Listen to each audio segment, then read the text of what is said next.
la masa de bronce. Y he aquí, delante del hombre que he mencionado anteriormente, aparece clavada en el abismo una masa de bronce como la de un asesino, y se movía de aquí para allá, como para golpear, y su movimiento produjo un sonido que dijo así: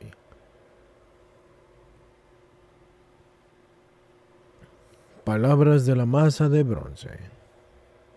Oh vanas imágenes de perdición, que se oponen a Dios queriendo alcanzar la cumbre mientras que son precipitadas en el infierno.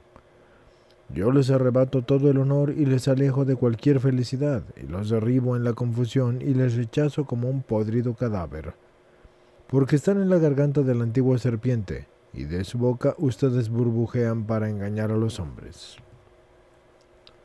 Ustedes vierten sobre sus ardientes heridas baba inmunda, y golpean con dardos de fuego de sus obras, y los llevan a la muerte con la locura del homicidio, y los atacan rápidamente para que abandonen la justicia de Dios y desprecien al mismo Dios.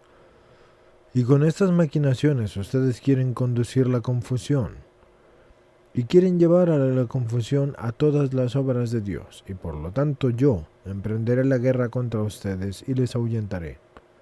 Y les mostraré la fuerza de Dios cuando Él los reduzca a la nada. El agua no se ha creado solo para las necesidades corporales de los hombres, también es para la salvación de las almas. Yo de nuevo escuché una voz del cielo que me dijo: el Creador de todas las cosas separó las aguas unas de las otras y ordenó que se difundieran en lugares diferentes, tanto en las regiones superiores como en las inferiores. Reunió los abismos para sostener lo que se encuentra sobre la tierra. Él hizo el líquido de las aguas, pero no solo para las necesidades corporales de los que viven en la tierra, sino también para la salvación de las almas de los hombres por el baño del bautismo. Así los fieles que creen en el unigénito Hijo de Dios, por la ablución de sus pecados, rechazan los vicios de las sugestiones diabólicas y se orientan hacia los deseos celestes para alcanzar con felicidad y gloria la vida de la felicidad eterna, como se muestra simbólicamente en esta visión. Aunque los hombres veneren a Dios de diversas maneras, están todos bajo su protección. Ves pues que el hombre antes mencionado mira por todo el mundo. Es el Dios omnipotente, que con el mandato de su protección defiende al mundo y todos sus habitantes. Esto es porque todas las cosas han recibido de él lo que son, aunque lo veneren y lo invoquen y lo adoren de modos diferentes, obedeciendo en todo caso a sus mandamientos. Pero también están bajo su protección los que se niegan a servirlo, ya que por él han sido creados, y aunque no quieran, lo sirven de muchos modos, aunque ellos no lo quieren. Todo está regulado por Dios, y tal como las aguas refuerzan todas las cosas de la tierra, así el alma consolida el cuerpo. Las aguas del abismo en las que el hombre se encuentra, desde las pantorrillas hasta las plantas de los pies, de manera que se levanta sobre el abismo, son como la fuerza de sus virtudes, porque Dios sostiene las aguas de las profundidades inferiores con su fuerza y las vigila con ojos escondidos. Y están como bajo las suelas de sus pies, cuando Él está de pie sobre el abismo, porque todas las cosas están bajo su poder. Estas aguas de la profundidad inferior muestran la fuerza de la divinidad, porque Dios gobierna y protege todas las cosas, como las aguas recogen y refuerzan todo cuanto está sobre la tierra. En efecto, cuando las aguas llevan a los hombres que no tienen la fe a una nueva vida por el baño del bautismo, lo recupera todo. Y cuando lavan las suciedades tanto de los cuerpos como de las almas, todo lo purifican. Cuando borran los peligros de los ataques visibles e invisibles rociándose de agua, todo lo santifican. Cuando refuerzan con su lluvia todo lo que deben, para que no se seque, todo lo contienen. Cuando reuniéndose sujetan el círculo de las tierras, llevan todo. Con el sudor de su humedad penetra en todas las criaturas, porque cada ser vivo tiene su modo de vida según lo que para él ha Dios establecido. Es decir, las cosas que tienen vida plena viven como hombres. Las que tienen vida del aire viven como ganado. Los que tienen humedad de la fecundidad y del verdor viven como árboles. Las que tienen la humedad de la savia como hierbas. La humedad en su esencia contiene todas estas calidades, resumando de la tierra y del aire por la divina disposición, y a partir de ellas germinan todas las cosas según ha sido establecido por Dios. Y sí, señores, se refiere a calidades, no cualidades para los que lo piensen. Tiene todas esas calidades porque es la calidad del agua de acuerdo al ser vivo. En efecto, las aguas refuerzan todas las criaturas, ya que les infunden humedad, de modo que no se sequen, y que no se mueran, y que no se dispersen. Así el alma consolida también todo el cuerpo, ya que con el calor del espíritu hace vivir la carne y al mismo tiempo la mantiene vital, mientras que el alma permanezca en el cuerpo. Como la potencia de Dios mantiene todas sus obras, así también el abismo sustenta las cosas que están sobre la tierra. Pero también el abismo es en cierta manera demostración de la fuerza del hombre citado, porque sujeta todas sus reglas y porque sobre él se basan las reglas tal como Dios lo dispone. Esta fuerza tiene el poder a semejanza de Dios, es decir, la posibilidad de que Dios mantenga toda su obra en todas sus tareas, y de este modo no supere sus funciones. Así, el abismo sustenta lo que está encima de la tierra, en la tierra y bajo la tierra, ya que todo esto ha sido puesto sobre él por una orden divina. El abismo, una especie de taller del creador del mundo, no lo lleva ninguna criatura, sino que lo sustenta el poder de Dios. Incluso es como el taller del supremo artesano, en el que están sus utensilios, la materia prima que este artesano usa es de ambos tipos, inflamable y no inflamable. Y como el artesano, al trabajar, prodiga y dirige su trabajo sobre muchos objetos según su voluntad, así el abismo, una especie de taller del creador del mundo, conserva aquellos elementos de los que emanan muchas formas, y así sustenta las aguas, la tierra y la sustancia de muchas criaturas, y el abismo no se sostiene con el poder de ninguna criatura, sino solo con el poder de Dios. El abismo parece una cisterna. En su fondo es parecido a una cisterna, ya que como el fondo contiene sobre sí las aguas, así también el abismo sustenta todo cuanto está sobre él. La fuerza de Dios hace líquidas las aguas, que si no, serían sólidas.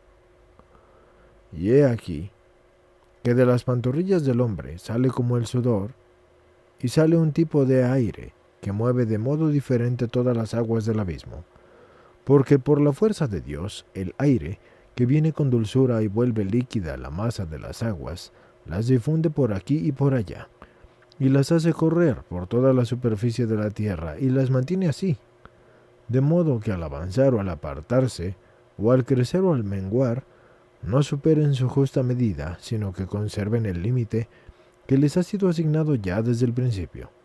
En efecto, el Espíritu del Dios da a las aguas su humedad y su ruta, es decir, que estén húmedas y líquidas, y que corran como si vivieran. De otro modo, serían sólidas y se quedarían en un único lugar, sin el impulso de desplazarse, y no regarían la tierra ni a las otras criaturas. Dios contiene bajo su dominio la fuerza de los elementos.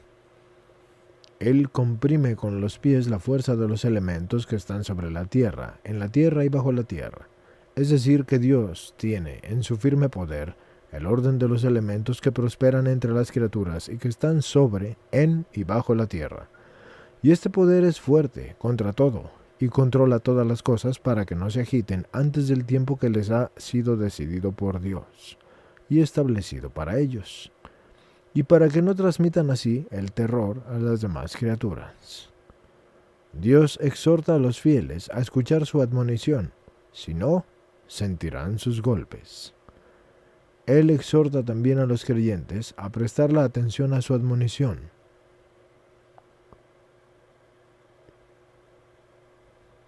Y a hacer penitencia de sus pecados, ya que se manifiesta con sus muchos milagros. Por otra parte, si los hombres no se imponen penitencia en la justa medida, con todo el empeño de su corazón van a sentir sus golpes.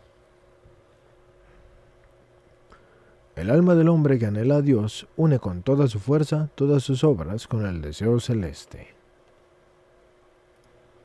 Igual que las aguas y el abismo representan la virtud y el poder de Dios, así también el alma del hombre que anhela a Dios manifiesta con su fuerza la virtud y el poder en sus buenas obras. Dios está en la fuerza del alma por los misterios escondidos de sus secretos, como está también de las pantorrillas a las suelas de sus pies. Dios también está de pie sobre el alma, como cuando Él está de pie encima del abismo. Cuando está, hace buenas obras, porque ya inspira la santidad en sus obras justas y de fe.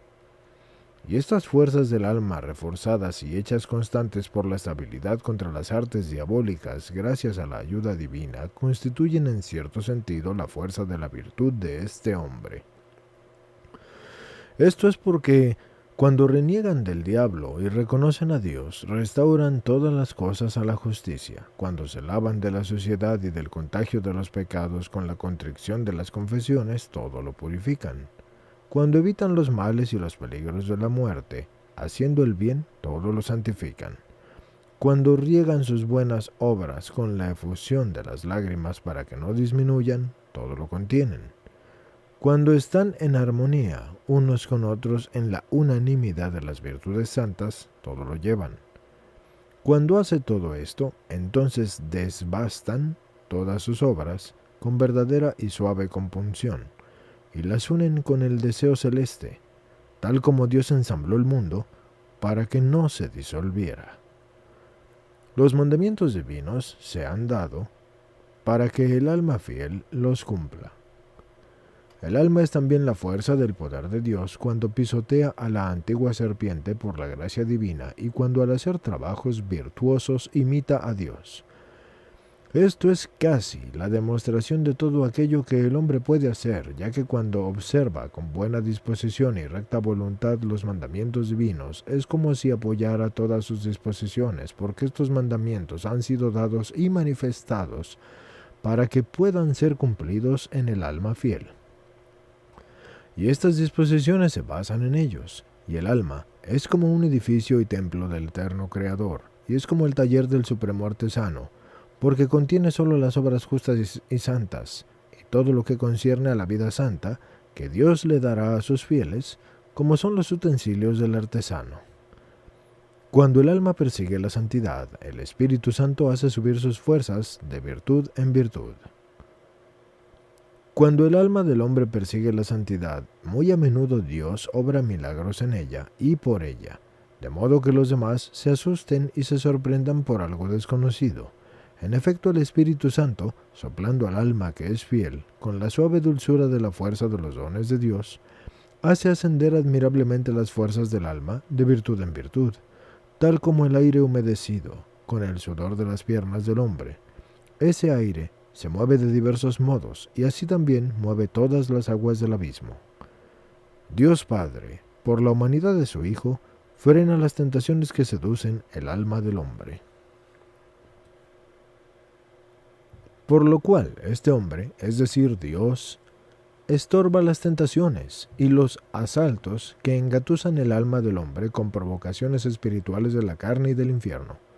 Por aquella humanidad por la que el diablo fue destruido, tal como el citado hombre comprime con los pies las fuerzas de los elementos que están sobre la tierra, en la tierra y debajo de la tierra, en efecto, el unigénito Hijo de Dios que vivió en este mundo sin pecado, dio a sus fieles ejemplo para que rechazaran la concupiscencia terrenal y anhelaran las cosas celestes y quisieran la santidad eterna. Dios exhorta a hacer penitencia a quien realmente escucha, y sus castigos purificarán a los negligentes. Por tanto, el hombre descrito que representa a Dios exhorta tal como escuchas a aquellos que tienen oídos y que realmente escuchan, y corazones que realmente comprenden. a hacer la penitencia por sus pecados, y se manifiestan con clemencia en muchos milagros para que ellos rechacen sus obras injustas y recurran sin demora a Él. Pero los que ignoren las palabras de su admonición serán purificados duramente por sus flagelos, puesto que con la altanería de su temeridad desprecian las exhortaciones y las acusaciones del juez. Por tanto, el que desee ser un fiel en la casa de Dios, procure castigar su cuerpo con penitencias, tal como Juan. Él mismo lo recuerda cuando dice: palabras del Evangelio sobre este tema. Raza de víboras, ¿quién les ha enseñado a huir de la ira inminente? Den pues frutos dignos de conversión y no anden diciendo en sus interiores que tienen por padre a Abraham. Porque yo les digo que Dios puede sacar de las piedras hijos de Abraham. Lucas 3, versículos 7 a 8. Y esto se debe tomar de la siguiente manera, ya que significa lo siguiente. La penitencia mana de las penas, y cada vicio será pasado por el tamiz según su culpa. Cada alma encontrará así el lugar que le pertenece según sus obras. El que en la otra vida podrá perjudicar un lugar, o podrá acaso juzgar un lugar, o podrá acaso darse un lugar, o tener algún sitio por sí mismo, el único que puede adjudicarle un lugar es Dios. Y ese lugar es el que se le concede de acuerdo a sus merecimientos, a los cuales podemos llamar sus recompensas. Pero Dios, que es hecho hombre, encontró en su tabernáculo lo que más le gustaba, es decir, el perdonar los pecados a los penitentes. En efecto, el Hijo de Dios fue concebido sin pecado y nació a la vida corporal de la Santísima Virgen, y permaneció en su inocencia, ya que sólo Él así nació. Por eso complació al Padre Celestial el otorgarle el poder de perdonar los pecados a los que hicieran penitencia. Pero los que permanecen en la condición de pecadores y así quieren perseverar en sus pecados, estos son definidos como una raza de víboras, porque han sido concebidos en el engaño de la víbora desde que Adán y Eva hicieron jirones en sí mismos la auténtica vida.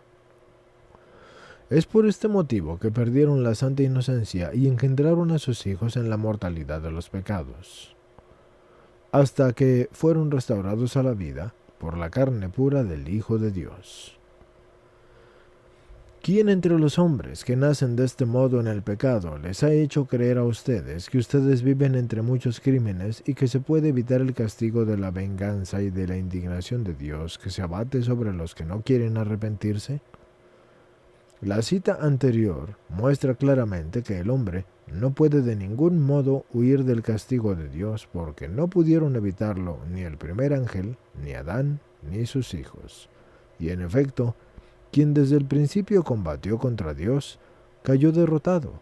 Realicen pues obras de fe, de modo que puedan ser liberados del pecado y crean fielmente en Dios. Acérquense a Él con ruegos y con lágrimas y abandonen sus obras depravadas. Enmenden cada falta con una buena obra, porque todas las acciones necesitan penitencia, y digan con sinceridad: ¡ay! ¡Ay de mí, Señor, delante de ti, porque yo he cometido muchos pecados! Pero no digan como disculpa que ustedes tienen una defensa en Abraham, al que Dios le enseñó muchos milagros, y que confió el principio del Antiguo Testamento. Solo Dios y nadie más puede liberaros. Y por lo tanto yo les digo con la certeza de que esto es verdadero, que escuchen estas palabras como una buena disposición, que por la virtud de su gracia, el Creador de todas las cosas, puede hacer nacer hombres de fe a la áspera dureza de la incredulidad y que vuelvan a Él, y que cultiven la verdad y la verdadera fe, y que sean hijos de su excelsa beatitud.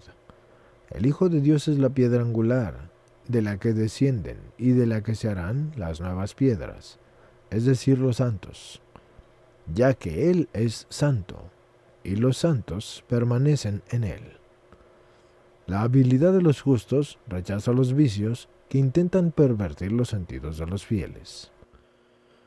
Que veas aparecer 5 vicios en la niebla descrita, en la cual están muchos tipos de vicios, Como ya se ha dicho anteriormente, significa que en la terrible falta de la fe, de la temeraria caída en la que se encuentran muchas variedades de vicios nefandos, como se ha dicho anteriormente, también se muestra que estos cinco, con su aspecto perverso y sus palabras, arrecian contra los cinco sentidos de los hombres.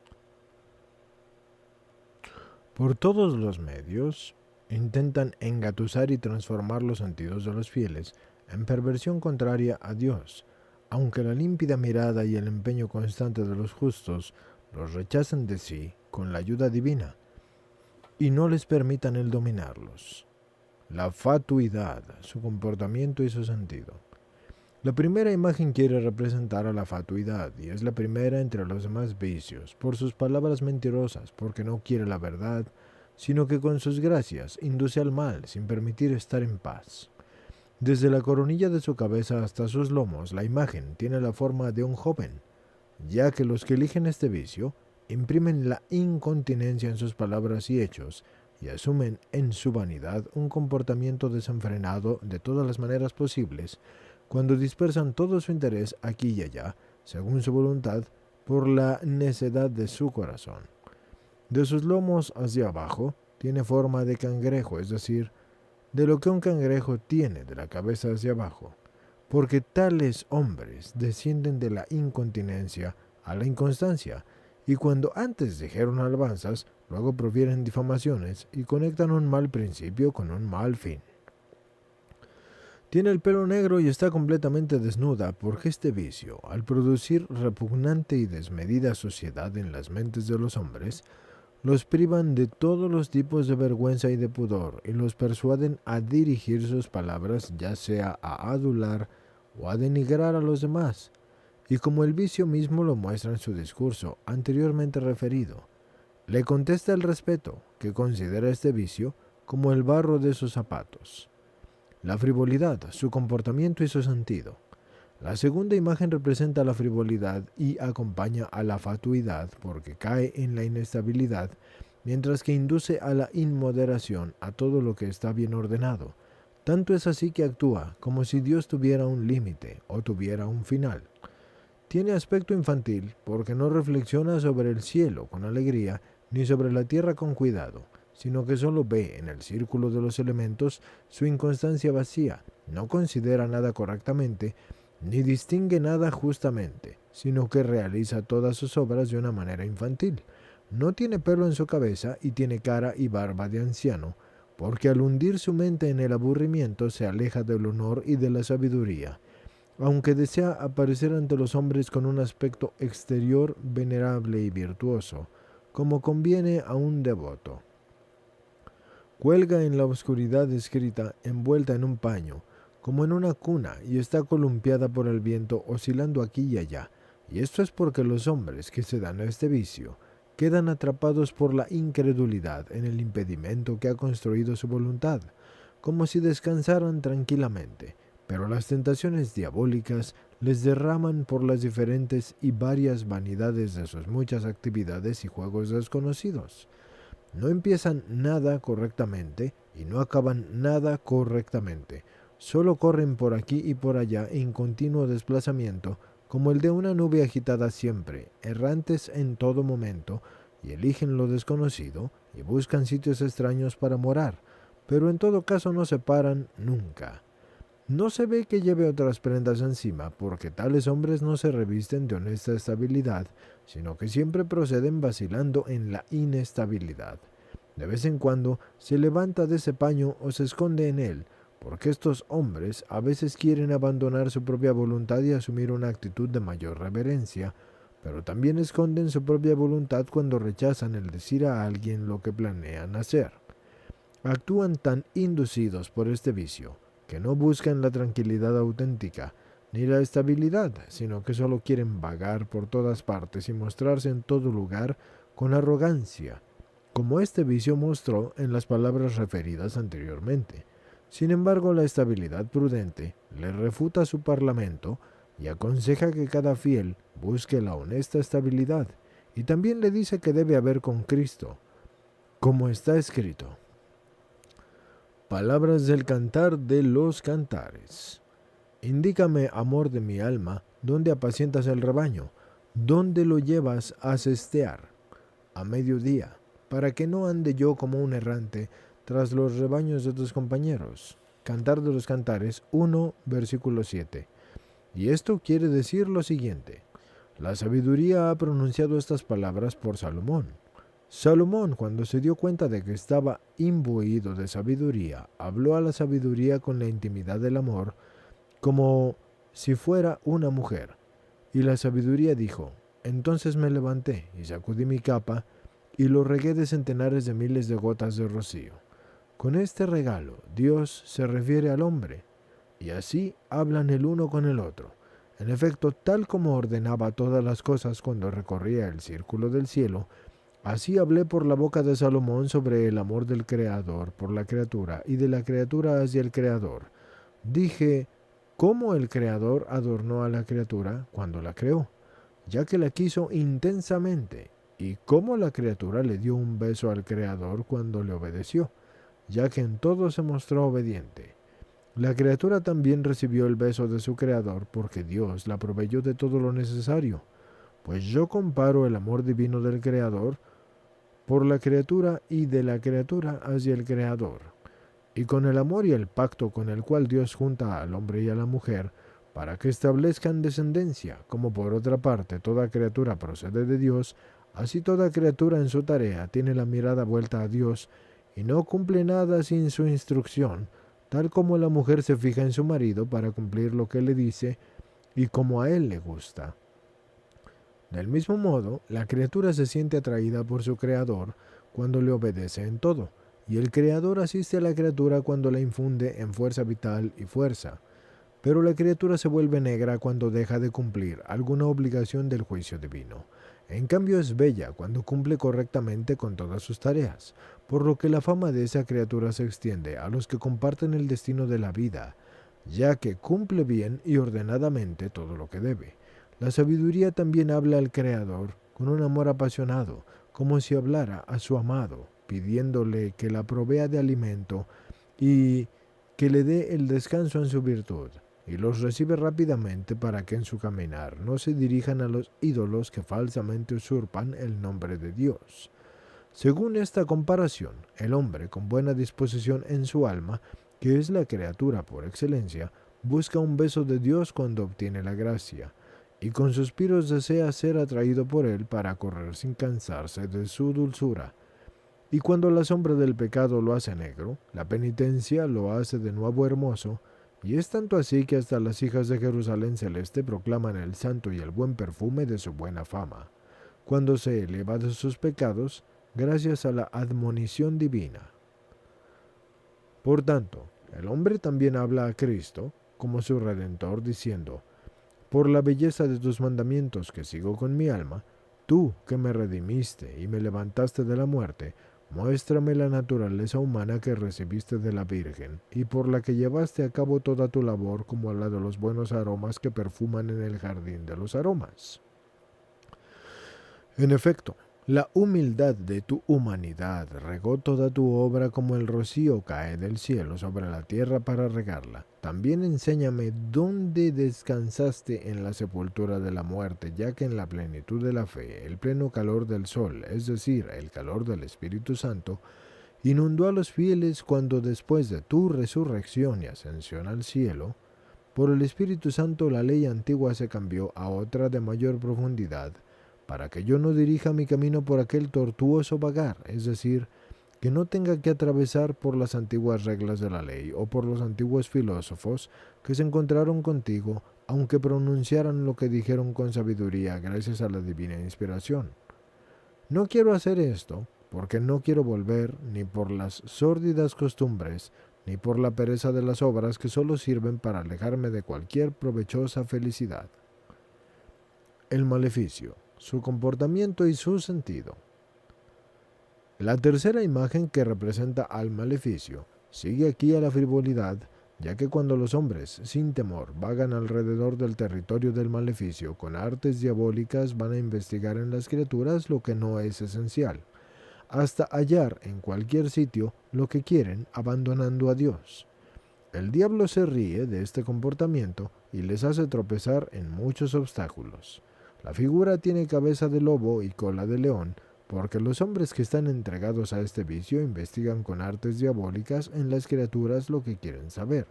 Por consiguiente, dan su alma al diablo, de modo que él pueda devorarlos como un lobo, así como ese lobo devora a su cordero, ya que no dirigen el objetivo de sus obras a Dios con confiada esperanza y muestran dureza y aspereza en el resultado, que es siempre malo de su comportamiento, como áspera y dura es la cola de un león. Y revuelven todo lo que pueden con odio y con tiranía, ya que en esas circunstancias no demuestran mansedumbre ni mente tranquila. El resto del cuerpo parece el de un perro, porque arroja todas sus obras a la sociedad, y estos hombres también transforman lo que debería ser su ciencia en caza para conseguir el mal. Y juega con la imagen de la frivolidad antes descrita, diciendo que ambos son una sola cosa, ya que los que se dan a los maleficios atraen a menudo este vicio en el curso de la frivolidad y también se aficionan mucho a este vicio, tanto que no pueden luego separarse de él, porque tanto el uno como el otro casi están poseídos por la misma mala naturaleza. Pero grandes estrépitos de vientos rugen en los oídos de la imagen que está analizando atentamente y escuchando qué son y de dónde provienen, porque mientras los hombres dedican sus estudios a las vagas vanidades, acogen con los oídos de su corazón muchísimas sugerencias de males y de iniquidades infernales, y examinándolas y adueñándose de ellas con avidez, las adaptan a sus deseos personales, ya que sabemos muy bien conformarlos oportunamente a sus afanes.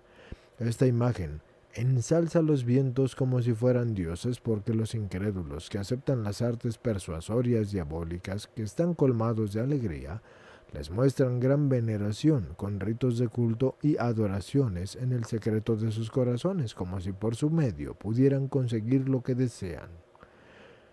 Luego levanta la pata anterior derecha y la tiende hacia el viento impetuoso que proviene del norte, porque aunque estos hombres deberían proponerse como meta la rectitud, de modo que avanzaran rectamente por buenos caminos, en cambio se alegran avanzando con pasos depravados y con un maleficio se exponen al escarnio del antiguo seductor. Con la pata anterior izquierda, recoge hacia sí los elementos de las ráfagas de los vientos, porque aunque debieran ser conscientes del peligro de sus malos pasos y cuidar de no tropezarse, esos vientos, como amigos perversos, llevan a las criaturas a su servicio al exhalar el poder de lo malvado. En efecto, llaman su Dios a lo demoníaco y lo veneran en lugar del verdadero Dios, y buscan en ellos las muchas vanidades y prácticas de maleficios contrarios al verdadero Dios. Y lo hacen para poder realizar así más rápidamente y fácilmente en sí mismos y en los demás los deseos de sus suciedades. Exactamente, esto muestra también el vicio, mencionando en sus palabras referidas. El verdadero culto de Dios se opone con su supuesta respuesta, exhortando a los hombres a estar siempre en guardia contra la inutilidad de esas burlas. La avaricia, su comportamiento y su sentido. La cuarta imagen representa a la avaricia y sigue después del maleficio porque es función suya y alcanza su plenitud cuando él se presenta, y también es siervo de los ídolos porque manteniéndose en la matriz del diablo no se llena, ya que no puede llevar a cabo nada según lo quiere.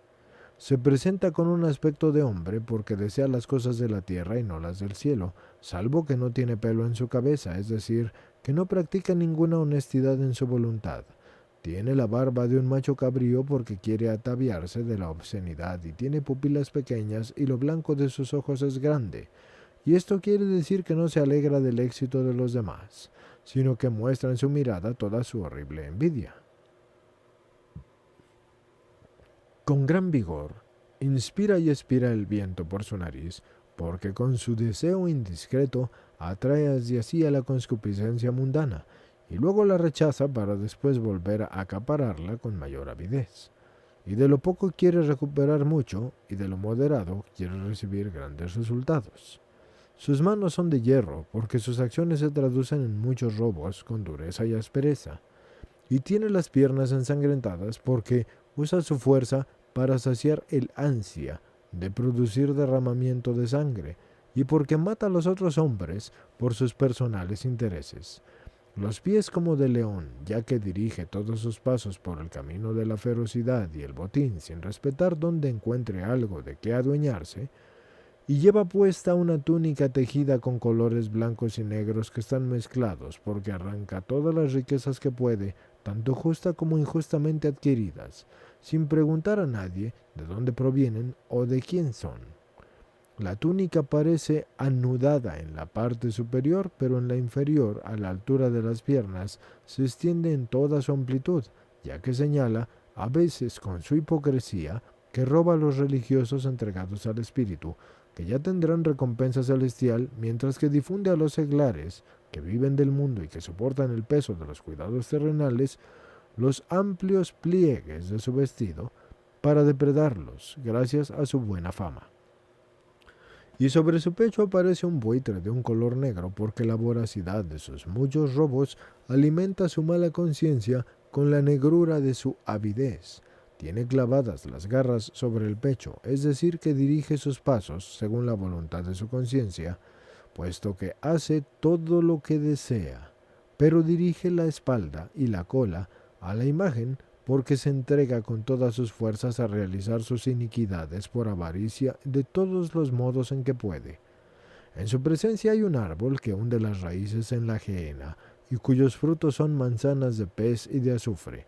Esto significa que en los corazones de quien rechaza la fe, la avaricia muestra el cuidado del mundo, ya que este pecado no usa toda su fuerza solo para destruir entre funestos esfuerzos, sino que también la usa para producir un fruto contaminado de insoportable hedor, ya que no medita nunca las cosas del cielo, sino solo en las cosas terrenales. La imagen observa el árbol con una extrema atención y arrancando de él las manzanas con la boca, las devora con gran avidez, porque la avaricia observa con atención la desconsiderada preocupación del mundo y tiene sus fauces listas para hincar el diente en lo que atrapa voraz y sin ninguna moderación se adueña. En efecto, los hombres que sirven a este vicio nunca están seguros ni confían en Dios, pero se hunden con ardor completamente en las cosas que están destinadas a terminar.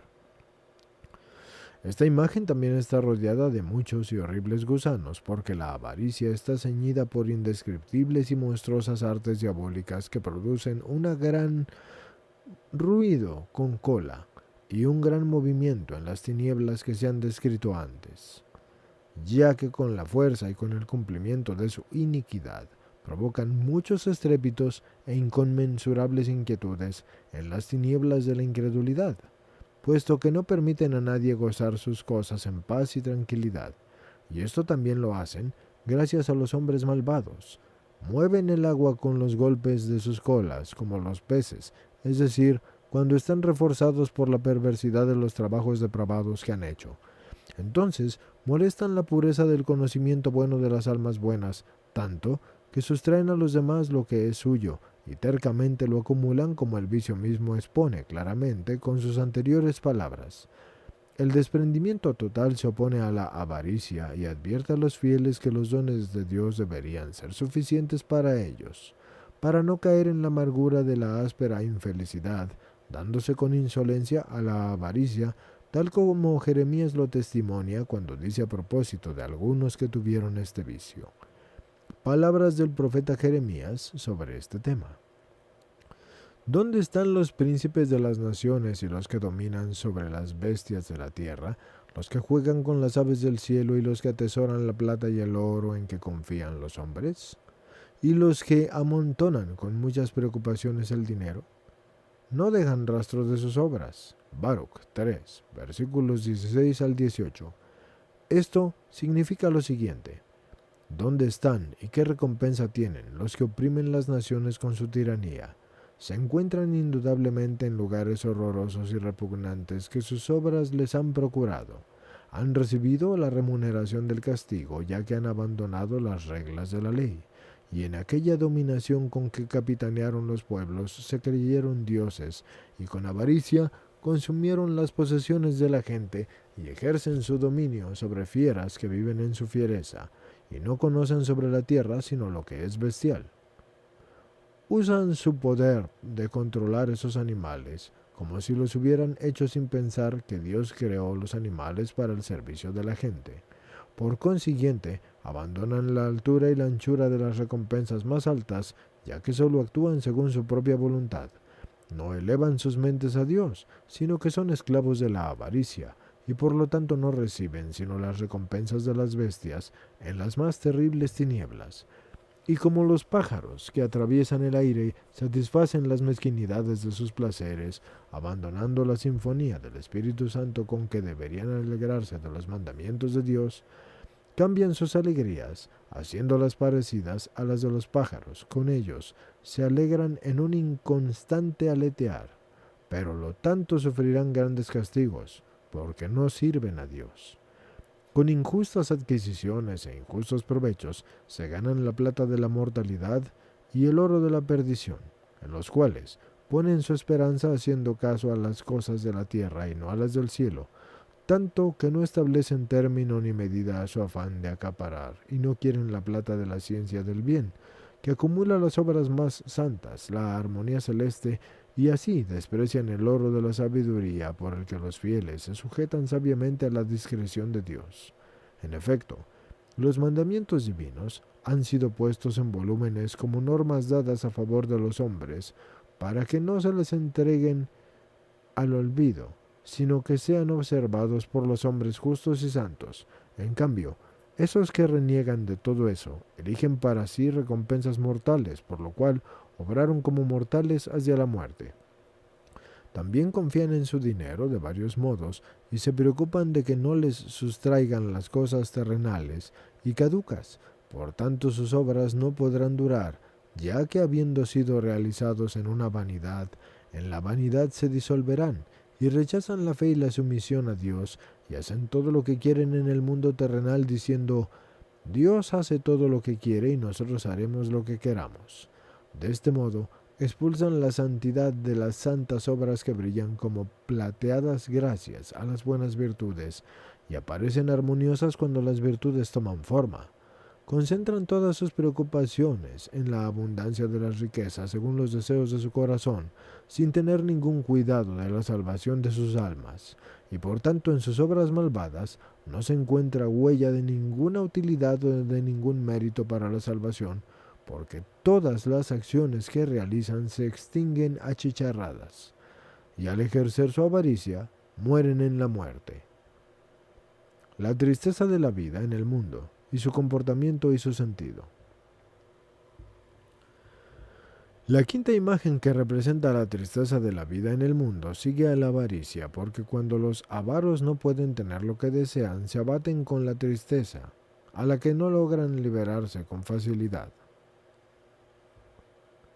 Tiene aspecto de mujer, y sobre su espalda hay un árbol completamente seco y sin hojas, ya que, abrazando totalmente la necedad del miedo femenino, se entrega con toda su fuerza y confianza a la aflicción de su alma, porque está privada de toda fuerza vital y de toda protección de la beatitud. Esta imagen está completamente enredada en sus ramas, ya que este vicio está enredado con las contradicciones que proceden de él, como si se encontrara en una condición de felicidad. En efecto, una rama está tejida con la parte superior de su cabeza y representa la pena interior que oprime del principio al final las mentes de aquellos hombres que están ocupados con este mal. Otra rama la circunda en el cuello y la garganta y representa la ansiedad que ahoga la fuerza que deberían llevar en el yugo del Dios y el deseo con que deberían comer el alimento de la vida. Una rama está alrededor de su brazo derecho y la otra alrededor del izquierdo, y los brazos no están distendidos sino cruzados sobre sí, ya que estos hombres les inspiran el horror y el temor de las obras eternas y espirituales y el miedo de las caducas y del mundo, tanto que buscan no trabajar ni las unas ni las otras, y no quieren trabajar ni mejorar en el bien y honorablemente, sino solamente quieren permanecer en la pereza debido a la pésima opresión en sus corazones. Y las manos que cuelgan de aquellas ramas tienen garras parecidas a las de un cuervo, porque todas sus obras sobresalen arrogantes dentro de la contradicción que ya se ha descrito, y muestran la aspereza de un negro cuervo en su descarada voracidad, y por eso tales hombres no tienen cariño alguno ni por sí mismos ni por los otros, y no muestran la confianza alguna, ni en los días alegres, ni en los días tristes, ni en la prosperidad, ni en la adversidad. Una rama de la derecha del árbol y otra del lado izquierdo se ciñen alrededor de su vientre y de sus piernas y lo rodean completamente. La derecha, porque cuando los hombres se hunden en la tristeza de la vida en el mundo, deberían defenderse con las obras del Espíritu, pero entonces la aflicción de su alma les inspira la duda. Y la izquierda, donde deberían rechazar las cosas de la carne, y la aflicción de su alma solo les trae la pena. Todas estas cosas aprietan su conciencia y la fuerza de sus almas y cuerpos, y los zarandea aquí y allá, y también los hacen vivir con la peor compañía, de modo que no extiendan la mano con impaciencia ni a Dios ni al mundo, y no encuentran alegría alguna ni en Dios ni en el mundo, ni consideran plenamente cuáles sean sus obras. Sus pies son de madera de ese árbol, pues hombres de tal ralea no enderezan su camino a través de la corrección alguna, ni de esperanza o de confianza, sino que ponen estas cosas con la tristeza del mundo, sin encontrar en sus caminos fuerza vital alguna. Viven como una serpiente que se esconde de toda la alegría y belleza del cielo y de la tierra. Esta imagen no lleva puesta ninguna ropa, excepto las ramas que la circundan de este modo, porque este vicio no da gloria a los hombres que carecen de honestidad y que están desnudos de toda la felicidad. Y como se ha dicho antes, tales hombres están oprimidos por las calamidades peores, ya que no logran quererse ni a sí mismos ni tampoco a los demás, sino que a todos afligen con sus costumbres. Y que la ataquen los espíritus malignos que avergüenzan con una niebla negra muy maloliente, y ésta se debe doblar gimiendo hacia ellos, significa entonces que terribles y diabólicos espíritus atacan. Y estos hombres, con el vicio que se les ha hablado y con el negro de sus espíritus y de sus pésimas artes, sufren por toda la sordidez y suciedad de las cosas apestosas, y arrancan todo consuelo y toda tranquilidad a su mente, de modo que estos hombres se abandonan a la desesperación, detestándose a sí mismos y no creyendo que les pueda llegar ninguna felicidad, como el vicio mismo lo expone claramente en sus anteriores palabras, pero le contesta la alegría celestial y exhorta a los hombres a rechazar la amargura de la pena y adherirse a Dios con fe y alegría. El celo de Dios, su aspecto y su sentido. Y he aquí que delante del hombre anteriormente mencionado apareció clavada en el abismo una masa de bronce como la de un asesino, que representa el fortísimo celo de Dios, porque en su presencia está preparado para la venganza de los males y establecido en sus profundos juicios, que nada golpea y que nada arruina, sino lo que los divinos juicios le señalan. La masa se mueve de aquí para allá como para golpear, porque indaga y examina a fondo todas las cosas que deben ser examinadas y pesadas por los justos juicios de Dios. Y su movimiento, es decir, los rectos juicios del celo de Dios, produce un sonido o bien la sentencia del juicio, y dice que con gran severidad privará de todo adorno y de toda beatitud, y a todos los escarnios diabólicos que deseen oponerse a Dios, y que tratan de alcanzar alturas, y en cambio caen a la profundidad. Así los echará en la fetidez de un cadáver hediondo, y esto es así, porque proceden de la voracidad del primer seductor, y de su rabia y su crueldad, y tratan de arrastrar consigo a todos los que pueden hasta los lugares de la terrible condenación. Pero el celo del Dios dispersa estos escarnios y los reduce a la nada, ya que analiza justamente todo y justamente juzga lo que tiene que ser juzgado, como está escrito. Y esto está en las palabras del libro del Éxodo, donde dice: hacia medianoche pasaré yo a través de Egipto, y morirá en el país de Egipto todo primogénito, desde el primogénito del faraón que se sienta en su trono, hasta el primogénito de la esclava que estuvo en la cárcel, así como los primogénitos de los animales. Éxodo 11, versículos 4 y 5. El sentido de estas palabras debe entenderse de la siguiente manera.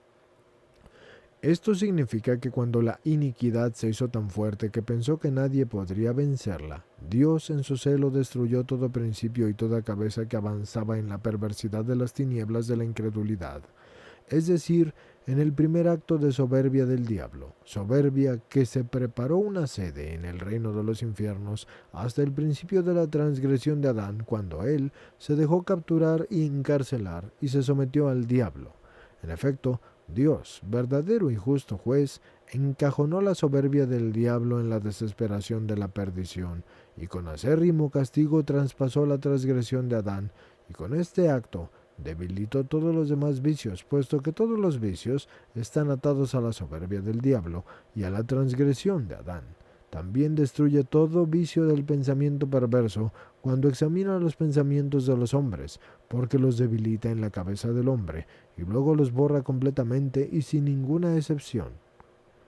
Dios abatió el mal por medio de su muerte y golpeó la iniquidad por medio de su Hijo, y recondujo a la vida a los fieles por la regeneración del Espíritu y por el agua, y lo hizo cuando a partir de los profetas y de los sabios llegó a los esclavos que estaban encarcelados por sus pecados, y cambió cada mal que atacaba la vieja ley en algo mejor.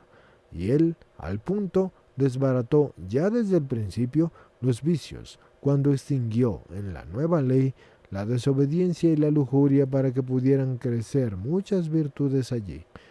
Donde estas pésimas raíces hubiesen sido extirpadas, en efecto la lujuria estaba presente en las fauces de la antigua serpiente, cuando engañó al hombre a través de la comida. Pero de la estirpe de Jesé surgió una niña que pisó la lujuria en el vientre de aquella serpiente, cuando con virginal inconsciencia y aparte inocente, parió sin el gusto de ese pecado. Y por eso ella siempre se alegra y no puede tener tristeza. Además, el Hijo de Dios enseñó la abstinencia cuando ayunó 40 días y 40 noches absteniéndose de comida, y también derribó los muchos males de los ídolos cuando los destruyó, y a través de su persona luego reveló muchos ocultos milagros cuando pisó las fauces de la serpiente con su sangre y la sangre de los mártires. La sangre de Cristo se une con la virginidad. La sangre inocente de Cristo y sus mártires se han desposado a sí mismos con la virginidad, por lo cual el diablo enrojeció de cólera porque estaba completamente confuso, y como represalia buscó una madriguera desde la que poder tender trampas, y desde la que podía armar los vicios contra las virtudes, y con su alterada enseñanza intentó derribar los mandamientos de Dios diciendo para sí mismo: en el momento en que tenga la posibilidad de hacer lo que quiero, pondré todos mis esfuerzos en rebelarme contra Dios, ya que Él me oprime. Dios vence las malas obras de la antigua serpiente con la conversión de los publicanos y los pecadores. Pero yo, que ya desde el principio de la creación soy un fuerte guerrero, destruiré completamente a la antigua serpiente cuando haya completado el desarrollo de sus obras, y la destruiré completamente junto con la desobediencia que engendró. El diablo, en efecto, es el padre de la desobediencia, y todos los que desprecian los mandamientos de Dios, siguiendo el consejo de la desobediencia, cuando perseveran en este comportamiento son elementos del diablo. Todos estos serán destruidos y reducidos a la nada junto al antiguo seductor. Así aparecerá íntegra la potencia de la divinidad, ya que ha vencido a su enemigo. Este poder también vence al diablo dentro del hombre, cuando se complace con la conversión de los publicanos y los pecadores y de nuevo los llama a la vida, ya que la generosa misericordia de Dios no se secará nunca ni cambiará, porque otra cosa haya cambiado, sino que siempre va a permanecer estable en sí misma, porque Dios es aquella vida que nunca tuvo principio y que no tendrá jamás fin, y que no tiene a nadie parecido así, y que no va a tener nunca, de nuevo se los decimos, fin. Por tanto, Dios levanta a los pecadores arrepentidos, lo que empiezan a vivir cuando abandonan y limpian sus pecados. Sabiamente quebrantan sus pecados con las lágrimas de la penitencia. El que tenga anhelo de la vida, coja estas palabras y póngalas en lo más profundo de su corazón.